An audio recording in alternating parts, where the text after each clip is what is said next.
Would I be wrong for asking my coworker to pick up her child earlier? I have a coworker I get along with pretty well. We often talk about getting together outside of work, but between my job, a second part-time job, and raising my 2 young children, I don't have much free time. A few weeks ago, she asked if I would occasionally watch her 8-year-old daughter so she and her husband could have some time together. Her daughter has some additional needs, and my coworker specifically asked me because she thought my experience with my own children would make me a good person to help. I agreed to try it once before committing to doing it regularly. The plan sounded very simple. They would bring her daughter over around dinner time, go somewhere nearby for a quick meal together, and come back shortly afterward. My coworker made it sound like they would be gone for maybe an hour. That seemed completely manageable. They dropped her off around 6:30 in the evening and stayed for a few minutes to chat. After they left, her daughter started asking about food. I realized neither of her parents had apparently fed her before bringing her over. I didn't want to make things awkward, so I asked what she wanted. I made her some pasta and vegetables, and she also had some of the food my children were eating.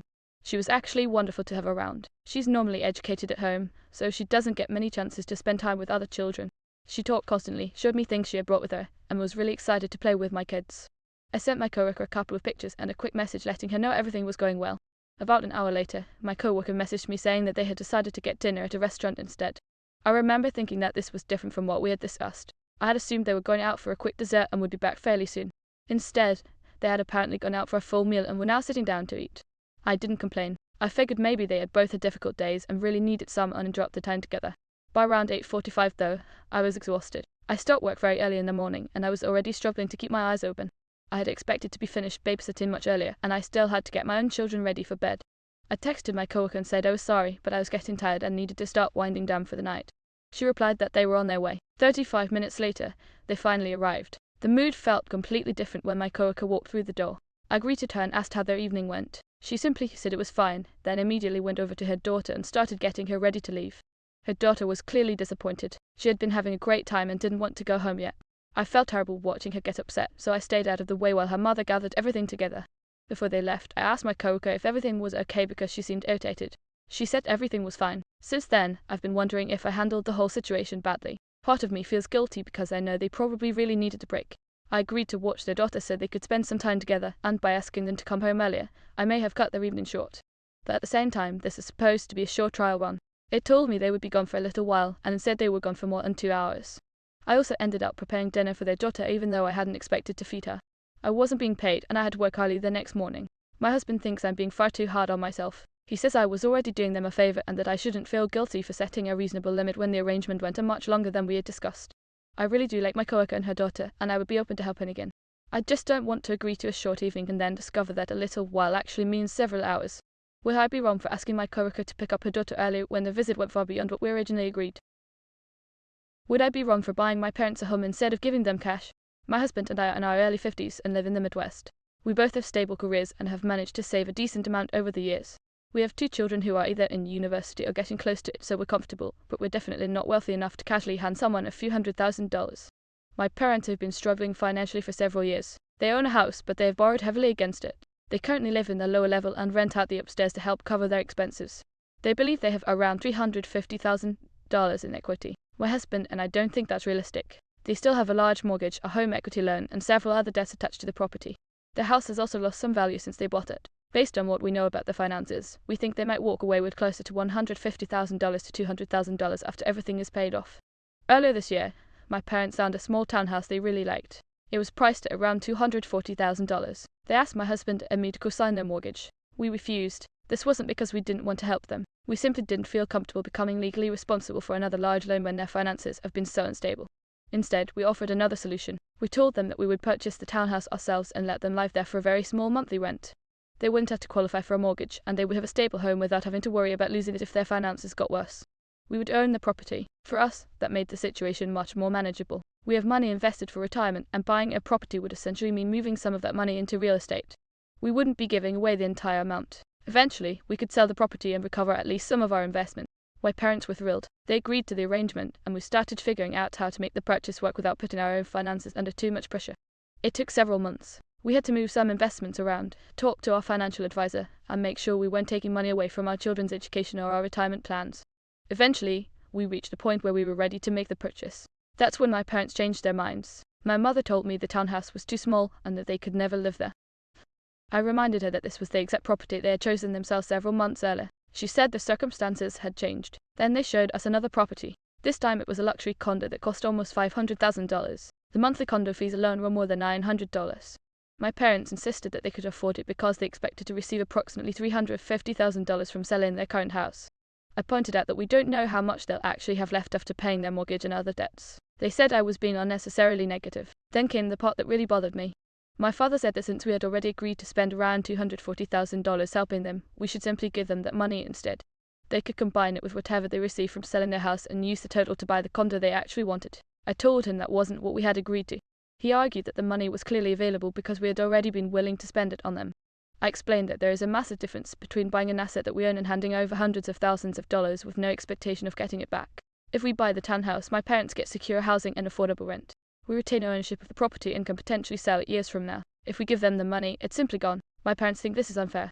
My mother says that if we're financially comfortable enough to spend that much helping them, we shouldn't care what they do with the money. But we do care. We have children to support. We have our own retirement to think about. We aren't sitting on millions of dollars that we can distribute among family members without consequences. I also don't want to become the person responsible for funding increasingly expensive choices. Our original offer is still on the table. We'll buy a modest property around the price range we originally discussed, put it in our name, and let them live there for very little rent. If they want the expensive condo instead, they are free to pursue it themselves. They think I'm trying to control where they live and that I'm attaching conditions to financial help. I understand why they might see it that way. But from my perspective, I'm offering them a stable home at a cost I can justify, not promising to hand over a huge portion of my family's savings. Would I be wrong for sticking to my offer to buy my parents a modest home while refusing to give them the money to buy the more expensive place themselves? Would I be wrong for asking my friend to come without his girlfriend? I'm 22 and have a close group of friends I've known since high school. We don't see each other often anymore, so we try to organize dinner or an activity every couple of months. There are about 7 of us, including my friend Daniel, 24. A few months ago, Daniel started dating Mia, 23. Mia has severe anxiety around germs and contamination, with many rules about places, objects, and physical contact. At first, we had no problem accommodating her. She was friendly and respectful, and we wanted her to feel comfortable. That changed after she overheard a friend asking me about a non-contagious skin condition I have that sometimes causes visible irritation. Afterward, Mia began avoiding me. She wouldn't sit beside me, touch things after I'd handled them, or get too close. I tried not to take it personally and gave her space. The problem was that she eventually began warning other people about me. If someone sat beside me or touched something I'd handled, she would tell them they might be exposing themselves to whatever she thought I had. One night at a restaurant, a waiter handed me my drink. Mia immediately warned him to be careful because he touched the glass after touching me. I was mortified. A friend later told Daniel that Mia's behavior was becoming hurtful. We agreed that she couldn't control her fears, but she could control how she treated other people. Things didn't improve. When we started planning our next group outing, I told everyone I wasn't comfortable attending if Mia would be there. I wasn't asking anyone to stop seeing her, I simply didn't want to spend one of our rare evenings together being treated like I was dangerous.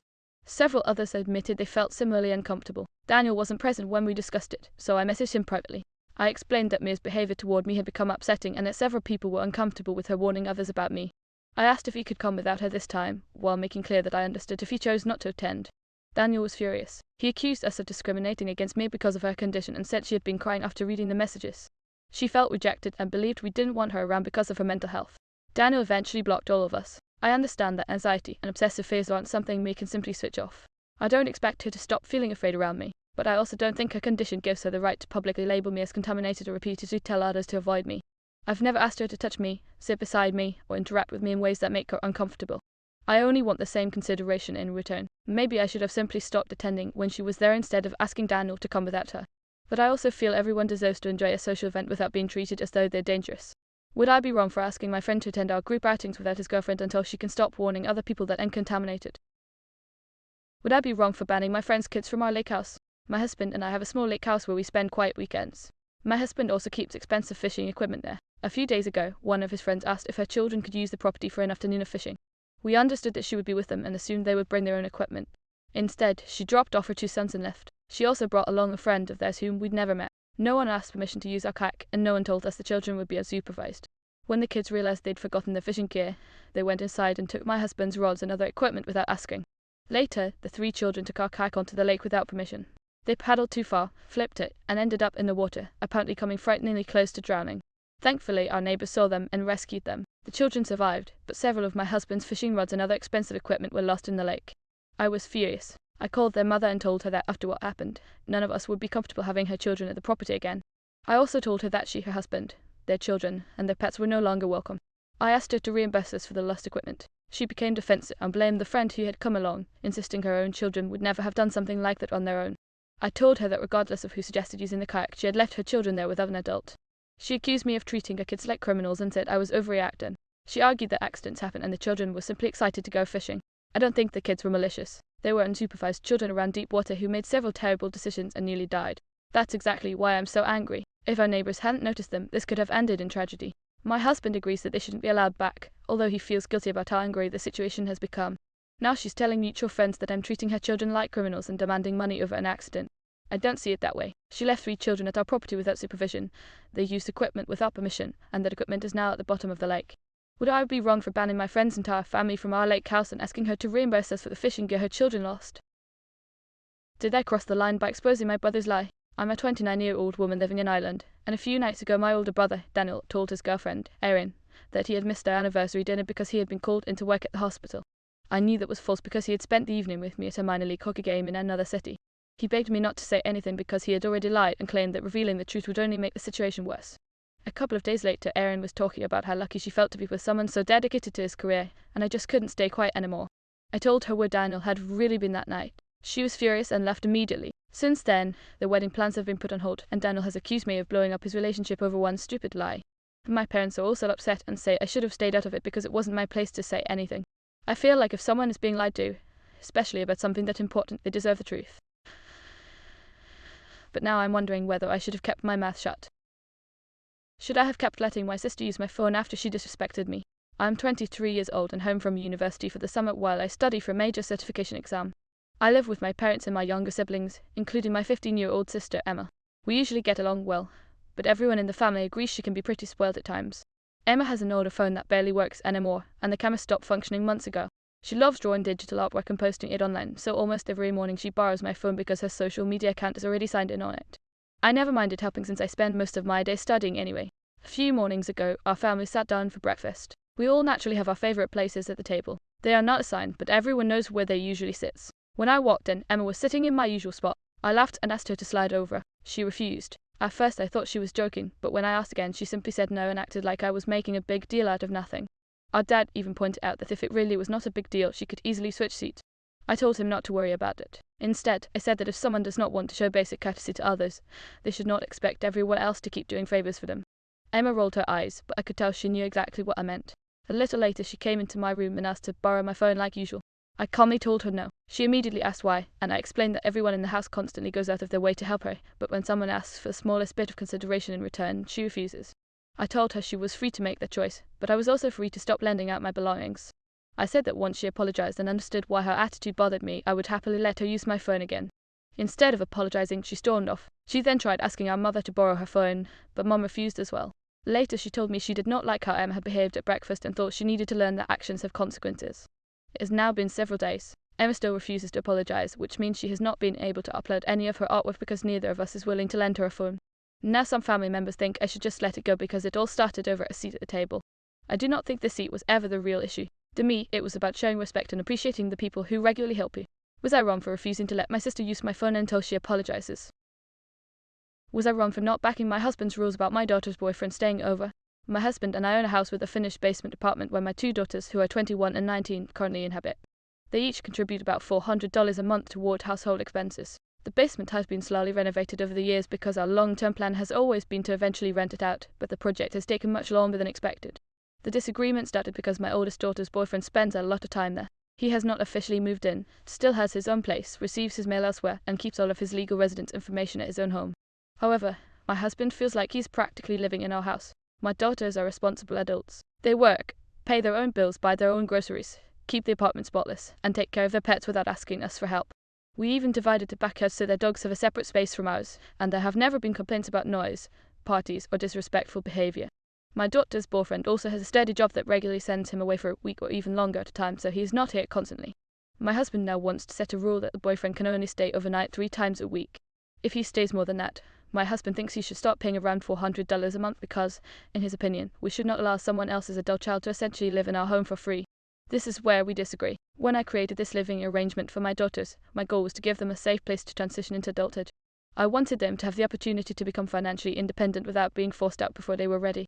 They have done everything we asked of them. They contribute financially, respect our property, and handle their responsibilities without expecting us to take care of them. I do not always agree with every decision they make, but they're adults now. I believe they should have room to make their own choices, learn from them, and build their own lives. Another factor is that these are my daughters from a previous relationship. My husband did not help raise them and was never involved in making parenting decisions while they were growing up.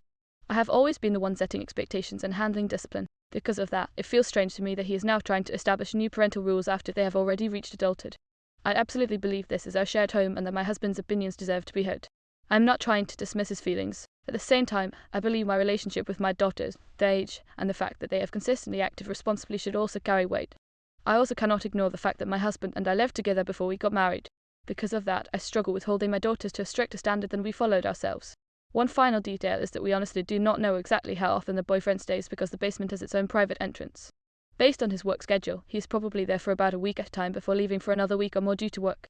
My concern is that these new rules feel less like reasonable household boundaries and more like an attempt to push my daughters toward moving out before they are financially prepared.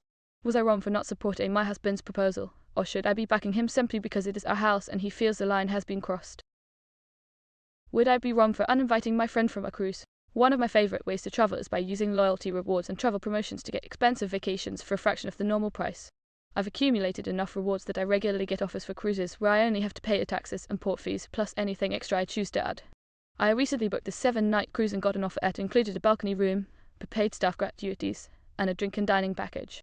The whole thing is normally much more expensive, but because of my rewards, my out-of-pocket cost for the room and taxes was only around $180. A friend of mine knows I travel fairly often and asked what I had coming up. I mentioned the cruise and told her I could add her to my reservation for about $650. About $180 was for the taxes and fees, while roughly $470 covered the drink package, dining benefits, and prepaid gratuities. She seemed excited and said she was interested. I told her to check the dates and make sure everything worked before I added her to the booking. A few days later, she came back and said she was fine paying the $180 but didn't want to pay the additional $470. Apparently, she had spent some time researching the cruise and discovered that gratuities weren't technically required in the way she had assumed. She also found advice online about bringing her own alcohol on board instead of buying a drink package. She thought she had found a way to make the trip considerably cheaper. The problem is that this particular package doesn't work that way. If one person in the cabin purchases the package, everyone staying in the cabin has to purchase it as well. I can't keep my package while having her opt out. I also have no interest in trying to sneak alcohol onto a cruise. For me, the whole point of paying for the package is convenience. I like being able to grab coffee in the morning, get a drink by the pool, have wine with dinner, and order something later in the evening without worrying about whether I've already spent too much. I also prefer having the staff gratuities handled ahead of time so I don't have to think about them during the trip. It's part of how I enjoy vacationing. I explained all of this to my friend and told her that if she wasn't comfortable paying for the package, it probably made more sense for her not to come. I wasn't angry with her for wanting to save money. I just wasn't willing to change the way I vacation or give up the benefits I had already paid for. She was extremely upset. She said she had found a way to take the same trip for much less and couldn't understand why I wouldn't let her do that. I explained again that I couldn't remove the package from just a portion of the reservation.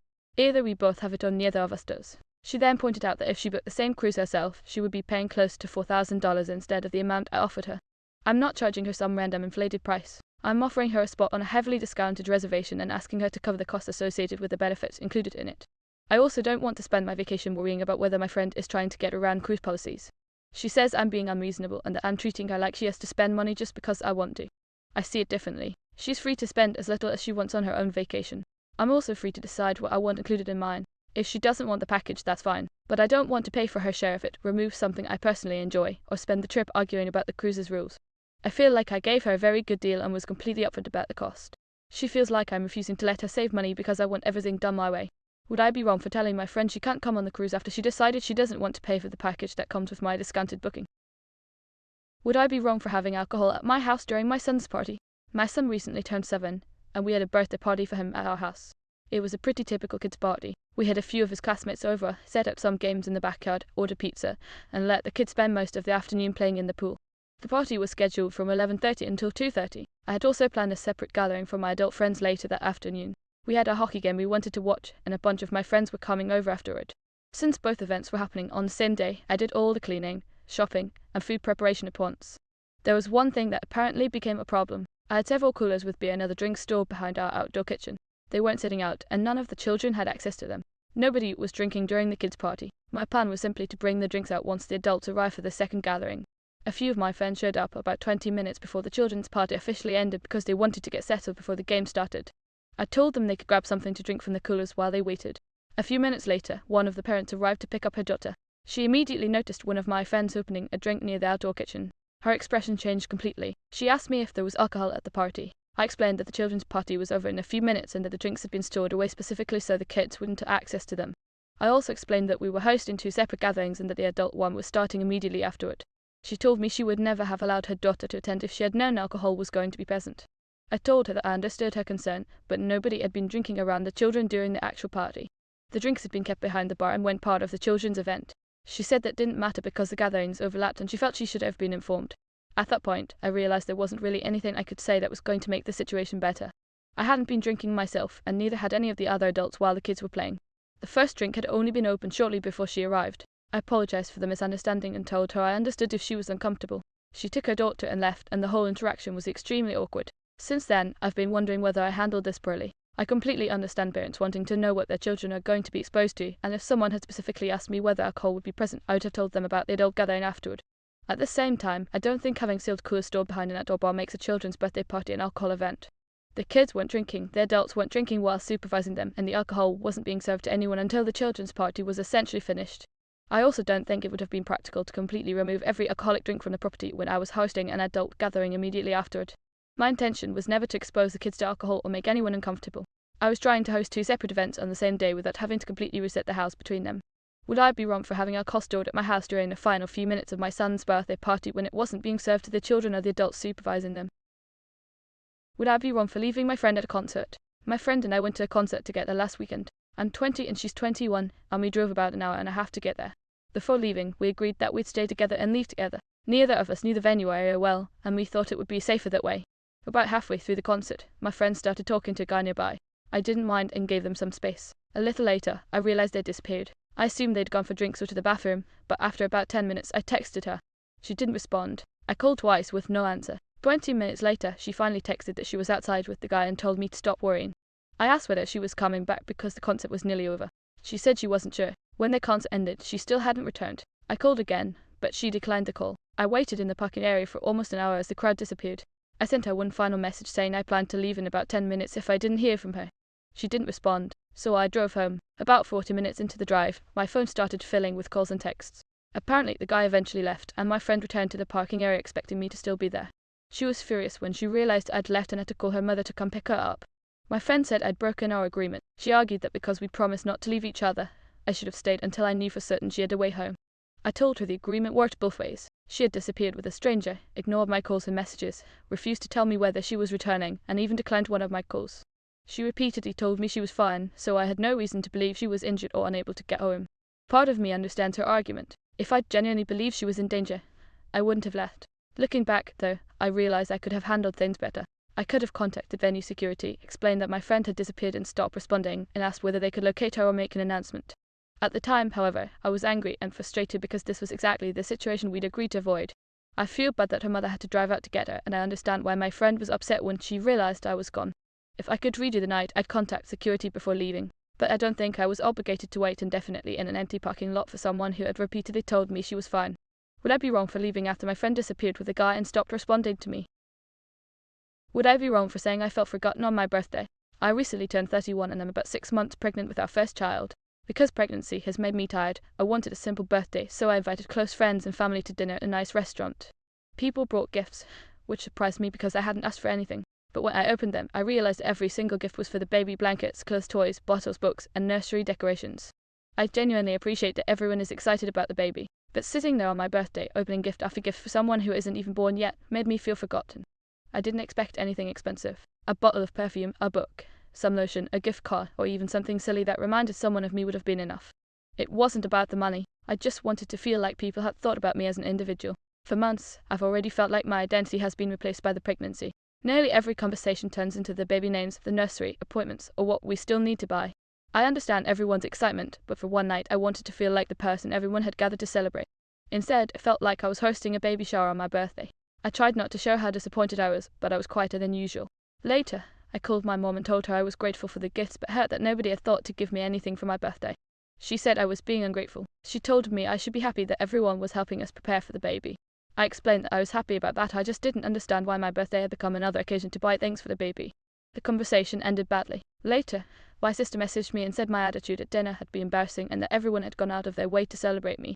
I told her I hadn't complained during dinner or asked anyone to return anything. I had simply been hurt. One of my closest friends reacted differently. She apologized and admitted she'd gotten so caught up in the pregnancy that she automatically bought something for the baby without thinking about whose birthday it was. Her apology actually made me feel better because I believed her. My husband also says my feelings are reasonable. He agrees everyone meant well, but that doesn't mean I can't feel disappointed. I don't think anyone intended to hurt me, and I don't think baby gifts are bad gifts. If this had been a baby shower, I would have been thrilled, but it wasn't. It was my birthday, and I just wanted something that reminded me people still see me as a person with interest in a life outside of becoming a mother. Now my mom isn't speaking to me, my sister is angry, and I feel guilty for bringing it up. Maybe I should have smiled, thanked everyone, and kept my feelings to myself. But just saying, I was hurt that nobody bought anything for me on my birthday, really make me ungrateful. Would I be wrong for telling my family that I felt forgotten when every birthday gift I received was actually for my unborn baby? Would I be wrong for uninviting my best friend from my birthday trip? I planned a long weekend away for my birthday with 5 of my closest friends. We were going to spend 4 nights at a cabin near a lake, and I booked the place several months ahead of time because I wanted everything organized well in advance. From the beginning, I was very clear that I wanted the trip to stay small. I wasn't trying to control who anyone spent time with outside the trip. I just wanted this particular weekend to be limited to the people I had invited because it was my birthday and I was paying for most of the rental. Everyone seemed fine with that. About 10 days before we were supposed to leave, I found out that my best friend had invited someone else. I'll call her Rachel. I've met Rachel several times over the years, but we've never really gotten along. Nothing dramatic has happened between us, but we tend to clash whenever we're around each other. I've never considered her part of my close friend group, which is why I specifically didn't invite her. I asked my best friend about it when I found out. She acted like I was making a huge issue out of nothing. She told me Rachel was coming because there was plenty of room at the cabin and she didn't understand why I cared. I reminded her that the entire point of the trip was to have a small group together. I also explained that I had deliberately chosen a place based on the number of people I had invited and had paid the deposit months earlier. She told me I was being controlling. According to her, I was acting like I got to decide who she was allowed to spend time with simply because it was my birthday. I told her that wasn't what I was doing. If she wanted to hang out with Rachel before or after the trip, that was completely her business. I wasn't trying to manage her friendships. I just didn't want someone I hadn't invited added to a 4-day trip that I had planned and paid for. She still wouldn't agree. She kept saying there was enough space and that Rachel wouldn't cause any problems. I told her that wasn't the point. If I wanted 12 people at the cabin, I would have invited 12 people. I intentionally invited 5 friends because I wanted a quieter weekend. Eventually, I told her that if she insisted on bringing Rachel, I would rather she didn't come. I wasn't trying to threaten her or make her choose between us as friends. I was telling her that I wasn't comfortable having Rachel there and that I would rather have one less person and spend my birthday dealing with a situation I had specifically tried to avoid. My friend became furious. She said I was throwing away years of friendship over something incredibly stupid. She also said that because the cabin had extra bedrooms, I was creating a problem that didn't need to exist. I told her that she was free to make her own decision, but so was I. If she wanted to bring Rachel, she could take the trip with Rachel somewhere else. Now our friend group is divided. 2 of my friends think I went too far and say that I should have just accepted Rachel since there was physically enough room for her. The others agree that my friend shouldn't have invited another person without asking me, especially after I had made it clear that I wanted the trip to stay small. My best friend says the whole situation proves I care more about controlling my birthday than about our friendship.